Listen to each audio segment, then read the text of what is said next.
అలసిన వానికి ఓరడించు మాటలు.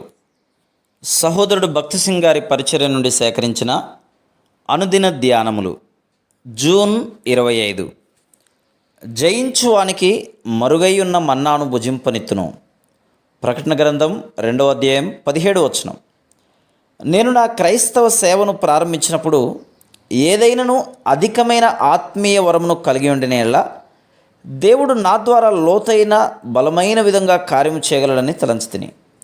అద్భుతములు సూచనలు చేయబడుట చూడగోరితిని. అనేక స్థలములలో అనేక అద్భుతములు చూచినట్లు దేవుడు నన్ను నడిపించాను. ఆ తర్వాత అద్భుతములు ఎవరు చేసిరో వారే తిరిగి చీకటిలోనికి పాపములోనికి వెళ్ళటం చూస్తిని. అప్పుడు నేను బహిరంగ సూచనల వలన దేవుడు పనిచేయడానికి గ్రహించితిని. ఆయన ఎంతో మౌనంగా మనకు తెలియని రీతిలో పనిచేయను. విశ్వాసులలో కూడా అనేకులు బాహ్య విషయములపై అధికంగా ఆధారపడుదురు.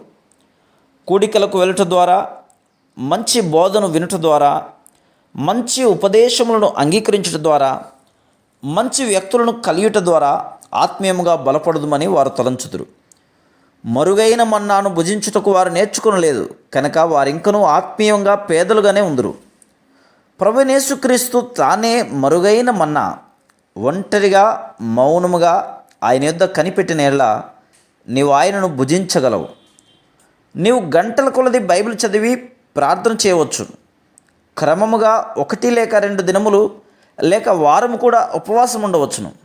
కానీ నీకేదో ఖాళీగా ఓడిపోయినట్లుగా అనిపించవచ్చును. మౌనముగా మరుగైన మన్నాను భుజించుట అను రహస్యమును నీవు తెలుసుకొనలేదు కనుక నీకు అలాగున అనిపించును. నీవు ప్రభు యొద్దకు వెళ్ళినప్పుడు ఎల్లప్పుడూ మనవులతో విజ్ఞాపనలతో వెలుదువా? ఆయనను స్తుతించి ఆరాధించుట్లో ఎంత సమయమును గడుపుదువు? మన మనవులను, ఇతరుల మనవులను ఆయన యొద్దకు తీసుకుని వచ్చి ఆయనను ఆరాధించుటకు, స్తుతించుటకు తక్కువ సమయమునిచ్చుట చాలా సులభం. ఆయనను తిని త్రాగుట అను దాని నిజమైన అర్థమేదనగా ఆయనను ఆరాధించి స్తుతించి గొప్ప చేసి హెచ్చించుటయే. ఆయన్ను తిని త్రాగుటలో మనము జీవమును పొందగలం. మరుగైన మన్నా యొక్క రహస్యమును నీవు ఎరిగినేలా భూసంబంధమైన స్వభావ సిద్ధమైన కోరికల నుండి నీవు విడిపించబడదు. అంతేగాక నాకు చాలా బైబిల్ జ్ఞానము కలదు అనే తలంపు నుండి కూడా విడిపించబడదు. నా క్రైస్తవ ఆరంభ దినములలో నేను బైబిల్లోని అనేక వాక్యములను కంఠస్థం చేసినేలా బైబిల్ జ్ఞానంతో నింపబడినేలా ఆత్మీయంగా బలంగా నుందునని తలంచితిని.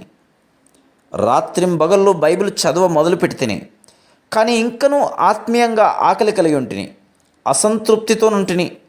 మరుగైన మన్నా బైబిల్ జ్ఞానం కాదు. ఎప్పుడైతే దేవుడు నా జీవపు రొట్టె ఆయనను ఆరాధించుటకు నేర్చుకుంటునో అప్పుడే నా ఆకలి తీర్చబడింది. Praise the lord.